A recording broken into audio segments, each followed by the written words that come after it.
Welcome to this training on the use of oleoresin capsicum. This is a training presentation of the Notre Dame College Police Department Training Division. Oleoresin capsicum is a less lethal defensive weapon, which is also called OC or pepper spray. Oleoresin capsicum, it's an oil made from ground cayenne pepper. Cayenne pepper is known by a number of names.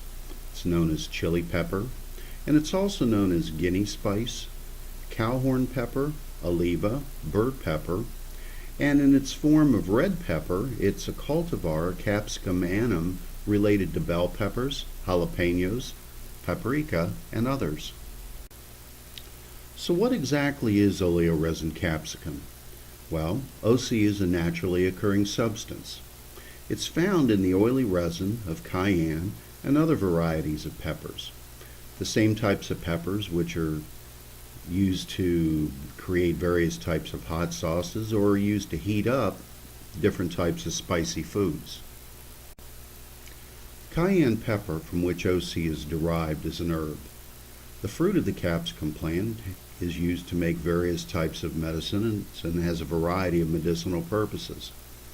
Capsicum can be used for a variety of problems involving digestion, including upset stomach, intestinal gas, stomach pain, diarrhea, and cramps. It can be used for a variety of other medical purposes as well. It's used for conditions of the heart and blood vessels, including poor circulation, excessive blood clotting, high cholesterol, and can assist in the prevention of heart disease. It's often used to relieve toothache, seasickness, can assist with alcoholism, malaria, and fever. And it's also used to help people who have difficulty swallowing. Some people apply capsicum to the skin for pain caused by shingles, osteoarthritis, rheumatoid arthritis, and fibromyalgia. It's also used topically for nerve pain or neuropathy that is often associated with diabetes, HIV, and other types of nerve pain and back pain as well. Capsicum is used on the skin to relieve muscle spasms, as a gargle for laryngitis, and to discourage thumb sucking or nail biting. Some people put capsicum inside the nose to treat hay fever, migraine headaches, cluster headache, and sinus infection or sinusitis. One form of capsicum is currently being studied as a drug for migraines, osteoarthritis, and other painful conditions as well. A particular form of capsicum causes intense eye pain and other unpleasant effects when it comes into contact with the face. This form is the type of oleoresin capsicum that's used in self-defense pepper sprays. So let's discuss the effects of OC when it's used as a less lethal defensive weapon. When the agent is inhaled, the respiratory tract is inflamed, which results in a swelling of the mucous membranes lining the breathing passages. It temporarily restricts breathing to short, shallow breaths. Contact with OC particles in a sprayed mist incapacitates subjects by inducing an almost immediate burning sensation of the skin, but, more important, a burning and swelling of the eyes. The impairment to breathing and the inability to keep one's eyes open and focus reduce both the capacity and the will by the suspect to resist. Let me offer this warning to officers who may find themselves starting to use oleoresin capsicum against a subject who's ingested cocaine. On its own, cocaine has many dangerous side effects. However, when cocaine interacts with capsicum, it creates an increased risk of other types of side effects, including heart attack, and could possibly result in a person's death. So let's compare OC to two other types of chemical agents used by law enforcement personnel today. Those agents are known as CN and CS gas. The traditional tear gas agents CN and CS also cause painful tearing and respiratory discomfort, but they don't have the same inflammation and swelling effects as OC. This distinction is very important because subjects who are extremely agitated, mentally ill, or under the influence of drugs or alcohol may not feel the pain and thus may not be affected or as affected by the CN or CS chemical sprays. For example, if you're dealing with a subject who's either oblivious to pain or who has a particularly high pain threshold and they are sprayed in the eyes with CN or CS, it's very possible that they may be able to keep their eyes open and offer further resistance to the police. This particular reaction is often common in people who are using phencyclidine or PCP. However, individuals under the influence of PCP who are sprayed with OC may very well have the same physiological reaction as anyone else. For example, their eyes will swell shut involuntarily, and they may lose their ability to offer resistance as aggressively and actively as they could, regardless of whether they can feel pain or not. Now, most people who've been sprayed with OC can't keep their eyes open unless they actually hold their eyelids apart with their fingertips. And fear and disorientation can often result from this temporary blindness. Police officers have discovered, though, that some individuals under the influence of PCP or other types of drugs of that class weren't affected by the pain factor. Because the swelling of the mucous membranes and the closing of the eyes is a physiological reaction rather than a pain reaction, the worst case scenario is that although the individuals can't feel pain, they can't see either. Now let's discuss some of the factors associated with the physical use of OC spray. One of the benefits of OC is that in most cases there's no special decontamination procedures required. OC is a natural substance and it's biodegradable, and unlike the chemical irritants CS and CN, OC has not been found to linger in clothing or affected areas. After a subject is sprayed and subdued by OC, officers usually only need to provide proper ventilation and access to water for flushing the eyes and skin to achieve decontamination. Now let's talk about the strength of OC versus the concentration percentage of the particular OC spray. Now, OC sprays are available in a variety of different concentrations. They range usually anywhere from 5 to 10% for aerosols manufactured for law enforcement purposes, and slightly less than 5% for those which are available to the civilian populace. However, it's the strength of the OC in the actual propellant and not the volume that determines its potency and effectiveness. The strength of the OC is in the grind of the pepper before the oil is extracted. The strength of OC is measured in what's known as Scoville heat units, or SHUs. The higher the SHU, the greater the inflammatory capacity of the OC spray, and the stronger the effect of the OC spray on the membranes which are being exposed to the spray. Oleoresin capsicum is an oil. To work, it must first atomize into a fine spray. Because oily solutions don't break up as easily into a mist with solutions greater than 5%, a higher percentage may not atomize as well, and thus there could be an effect on its potency.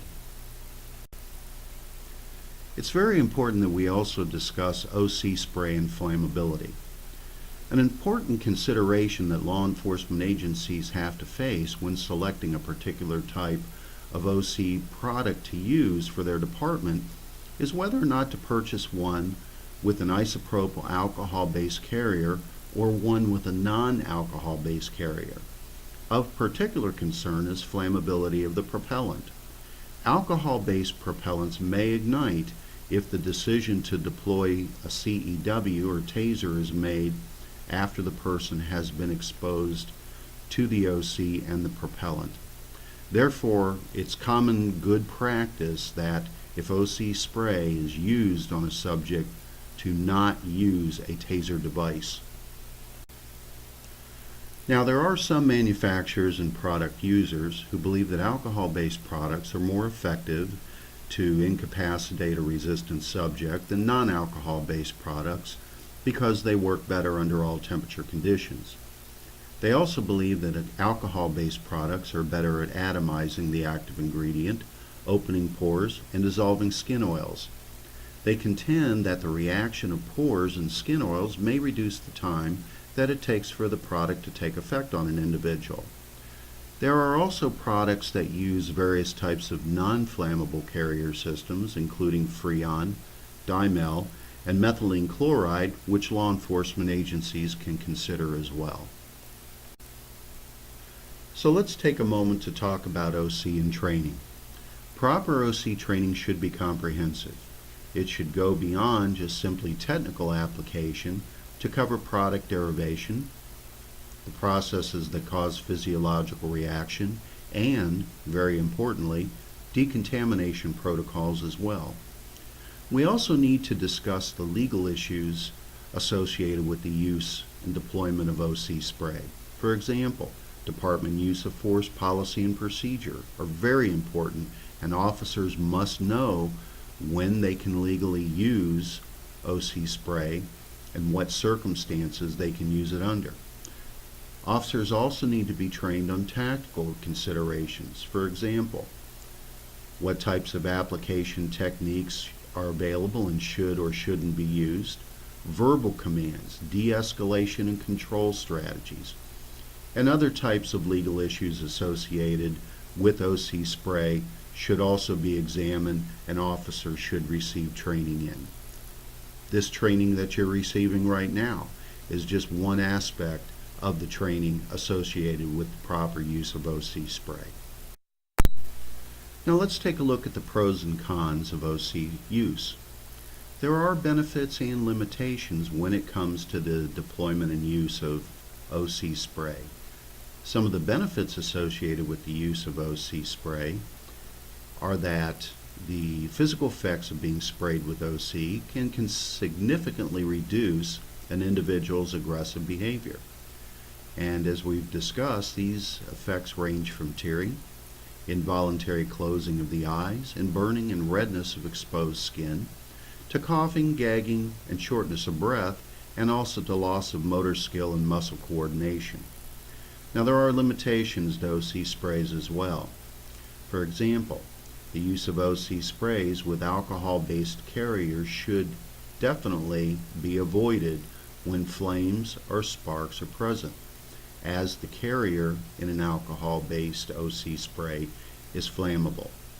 Officers issued OC should carefully review all of the manufacturer's information, including the product's MSDS sheet or Material Safety Data Sheet, because OC sprays often contain other types of chemicals which may pose a fire or health or safety risk. So let's look at some additional benefits and limitations of pepper spray. On the benefit side, police officers have reported that they've been able to use OC sprays effectively on individuals who are excited and agitated, under the influence of drugs and or alcohol, and those who may be suffering from some form of mental impairment. OC sprays generally leave few if any residual effects, allowing subjects to be transported without affecting transporting officers. Decontamination protocols are simple and normally require only fresh air for ventilation and soap and water. Some limitations, however, also include the fact that OC sprays incorporate other chemical agents that may leave more residual effects and require different decontamination protocols than OC sprays alone. The suspect must also be within the effective range of the product for the OC spray to work. If the individual is too close or too far from the officer, the spray may not be effective.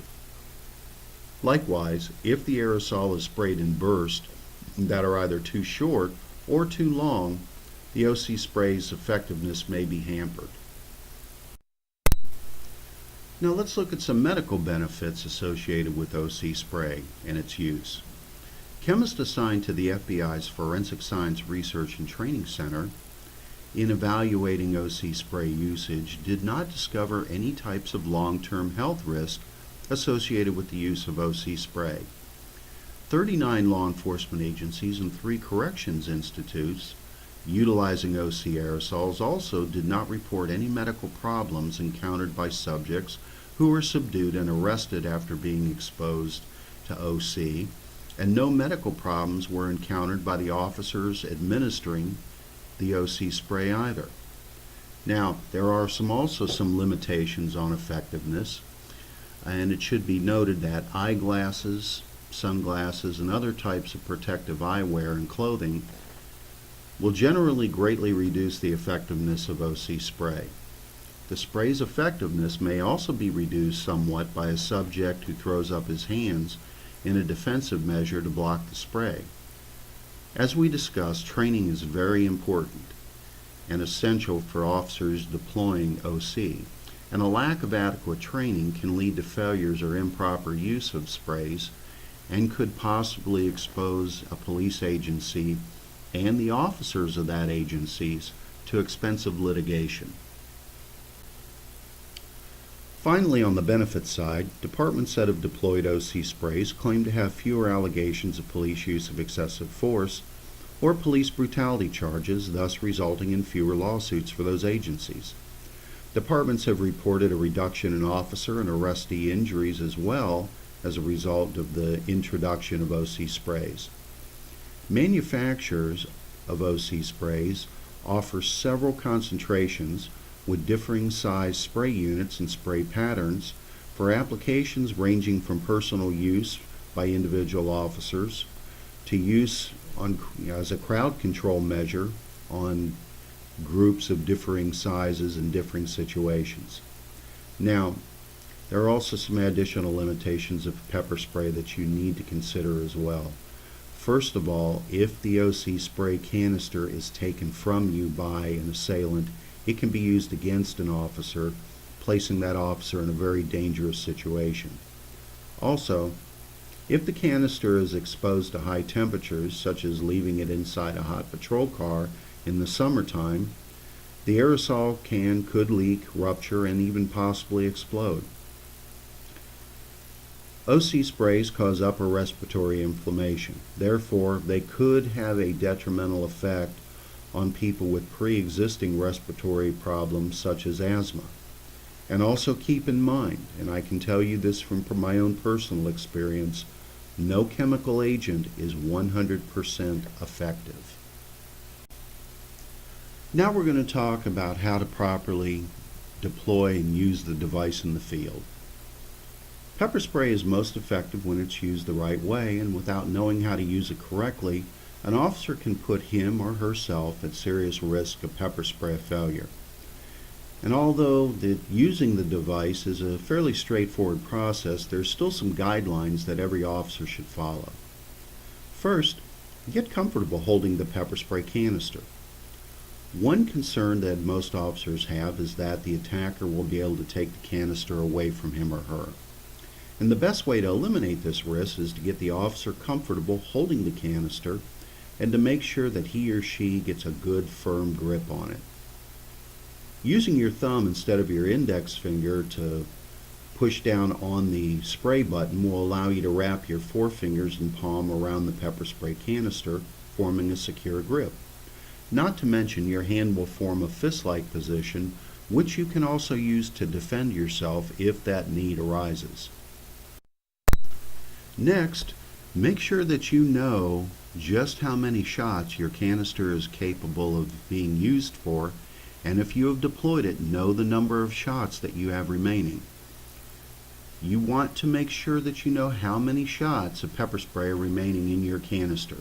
The last thing you want happening is in the middle of a use situation that your pepper spray canister runs out when you truly need it the most. 3. Keep a safe and appropriate distance. Most pepper spray canisters can shoot up to 10 feet, so be sure to know just how much yours can spray up to. Keeping a good distance between you and the attacker will not only make you safer, but will also give you the ability to get a more accurate aim. But also keep in mind you can't be too close or too far away from your attacker, because that's going to reduce the effectiveness of your canister and your spray and the accuracy of your aim. Keep your arm slightly bent when holding your canister. Unless there's a safe distance between you and the attacker, you should never reach out at an arm's length when deploying pepper spray. Doing this increases the risk of the attacker knocking the canister out of your hand. Instead, keep your arm slightly bent and use your spare arm to guard the other. You also want to make sure that your device is accessible. Pepper spray is not going to do you any good if it's buried in your bag or you leave it at home or leave it in the cruiser.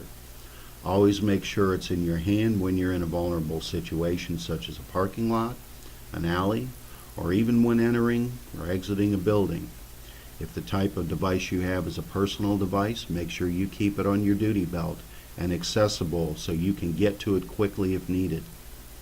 In order to maintain a low profile, you can also have a pepper spray canister in your pocket while keeping your hand on the canister in a ready deploy position.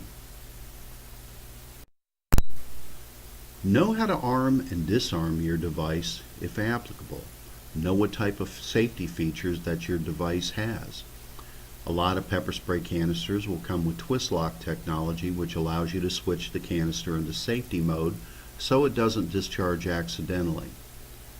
Some devices have a safety cover over the trigger button, which keeps you from accidentally pushing down on the button when you're in possession of the device in a routine situation.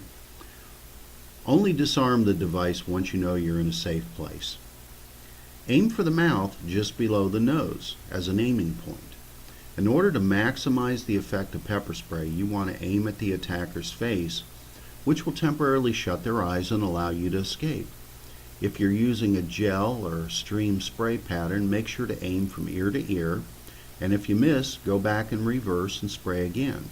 On the other hand, a cone or fog spray pattern requires you to aim up and down while aiming toward the face, the nose, the mouth being the most important place to aim.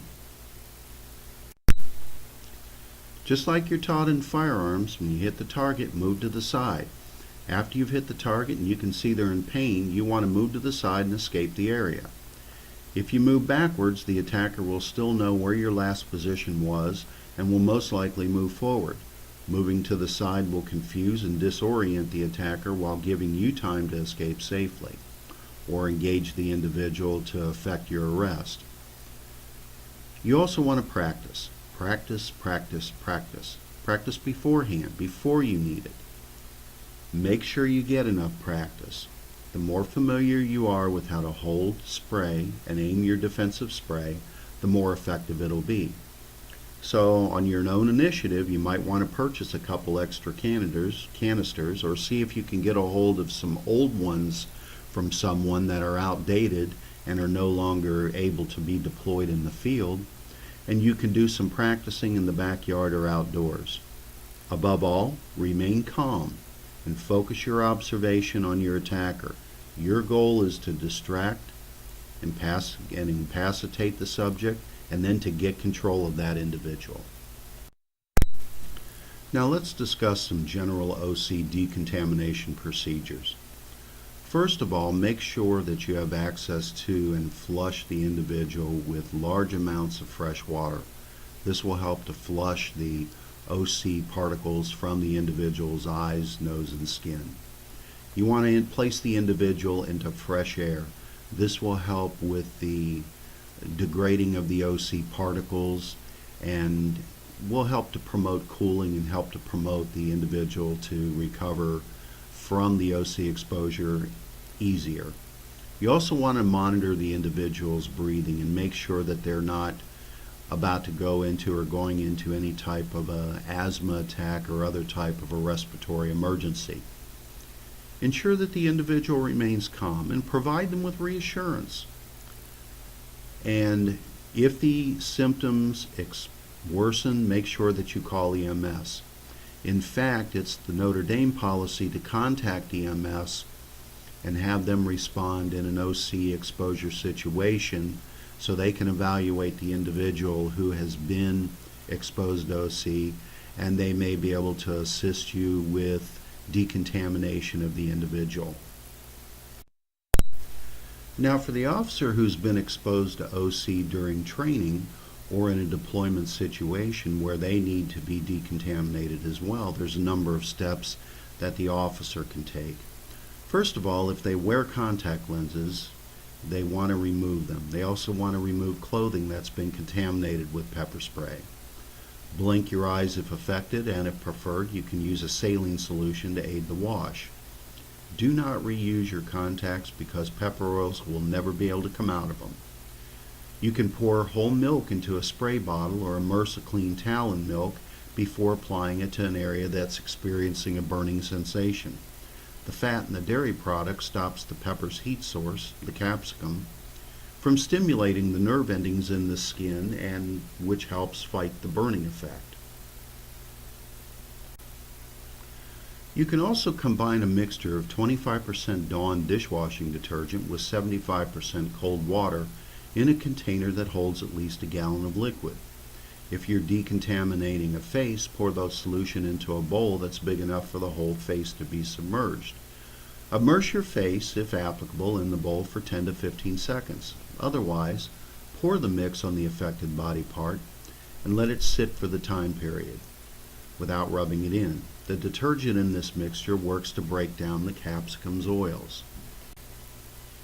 Submerge your hands or a clean towel in the detergent mixture, and when the pain begins to subside a bit, lightly rub the detergent mix into the affected area. Apply water and rewash the area between 7 and 8 times to continue decreasing the burn.